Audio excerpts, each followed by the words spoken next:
Kennedy Center needs a lot of work. We're going to fix it, make it beautiful. It's a very big part of the fabric of D.C. and the Capitol. We're bringing back the Capitol. We're bringing back our country.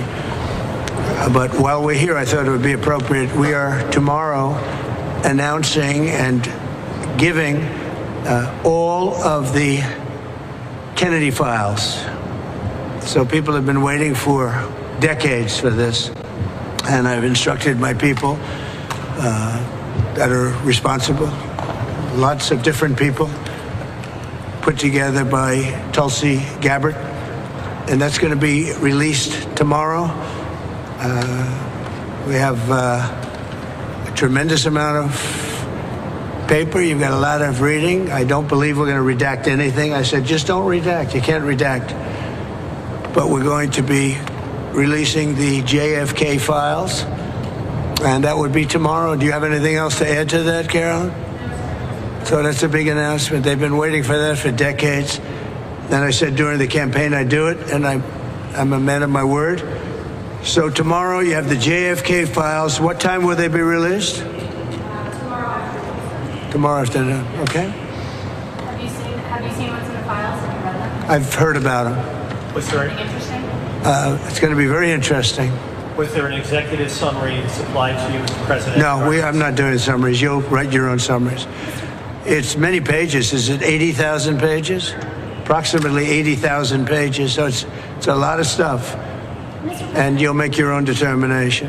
You have criticized President Biden for using auto pen in the last few days. Have you yourself ever used auto pen, sir? Yeah, only for very unimportant papers. And I don't call them unimportant. If you do letters where people write in and, they'd love to have a response, and we'll write responses, and I'll sign them whenever I can. But when I can't, I, would use an auto pen.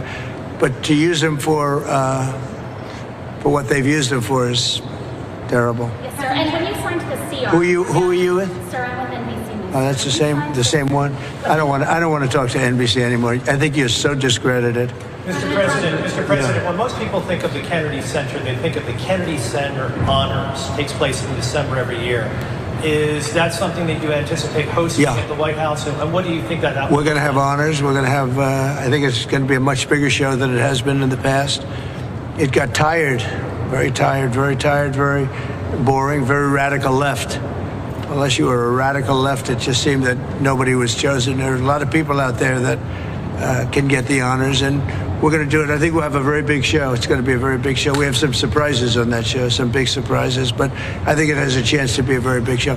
That's a big part of the Kennedy Center, the honors that evening. And so I think you're going to be really surprised. I think it's going to get great ratings, actually. Mr. President, there's been some discussion about potentially meeting with Putin in your administration.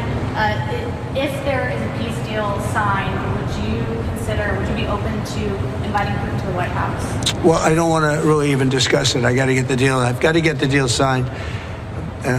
2,000 people a week sometimes are killed, and we have to get that agreement signed. But that's the only thing I think about. Are you confident that could happen tomorrow, as soon as tomorrow?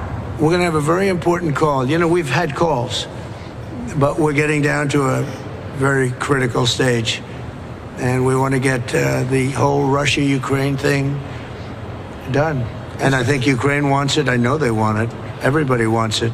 It's tremendous death. The bloodshed is unbelievable, like few people have ever seen before. And on the drug cartels, do you have a red line for the drug cartels that if crossed, it would automatically trigger a military response from the U.S.? Well, we'll see, but we're not going to put up with it. This country is not going to allow people to come in and dump drugs and kill our youth and other than our youth, too. Older people are very much affected, so we're not going to let that happen. Thank you very much. Mr. President, on the 30-day ceasefire.